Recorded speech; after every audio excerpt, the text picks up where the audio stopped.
Okay, question 9 is a quadratic equation to be solved. Here it is. It's a quadratic in Q. Quadratics in general always have two solutions, although some of the solutions might be complex, but we don't need to worry about that. You can assume that in any exam of mine, there will be two solutions to a quadratic.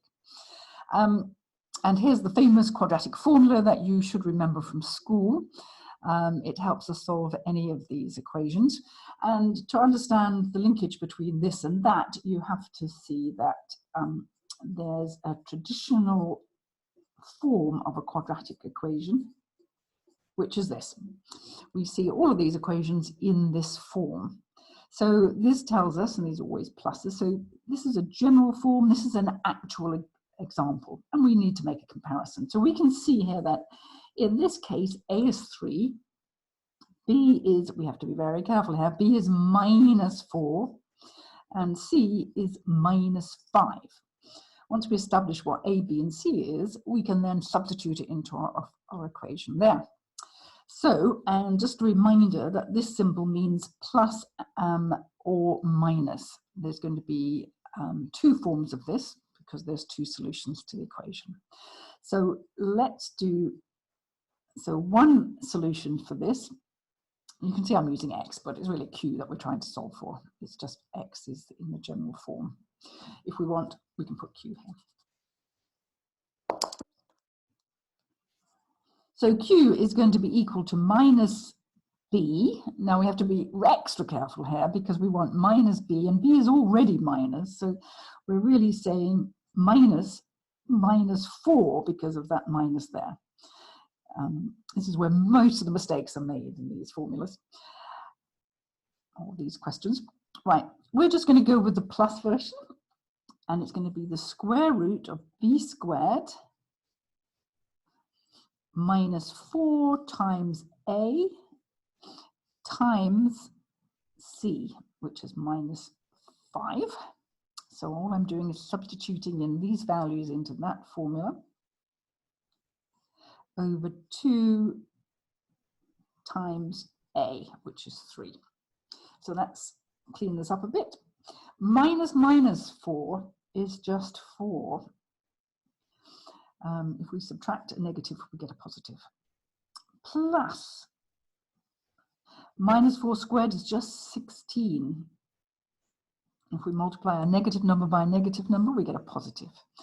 Now here we're going to be multiplying a minus by a minus, so we're going to end up with a plus here, and it's going to be 3 5s are 15 times 4 is 60.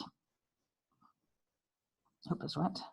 Over 2 3 is 6, so that equals 4 plus the square root of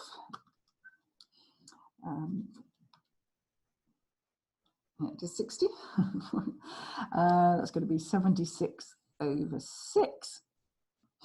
And that I'm going to put into my calculator. Here we go. I'm going to have 4 plus the square root of 76. Of course, you can use your calculator earlier than I do.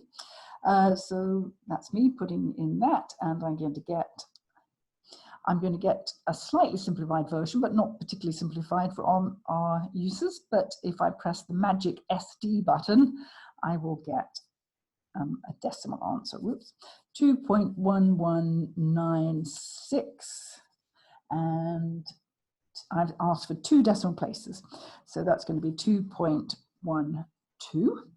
That's one solution, and the other solution will just come from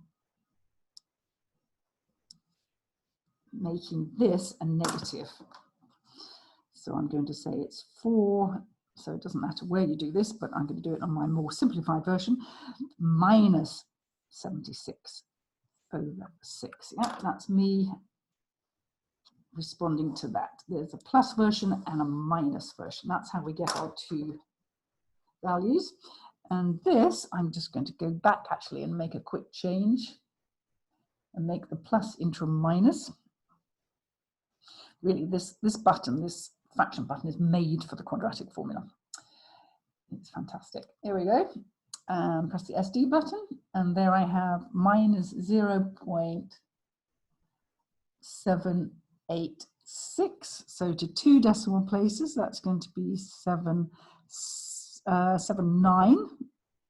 Hopefully, that's one of the sets of answers. So I've got 2.12 minus 7.9, so it's D.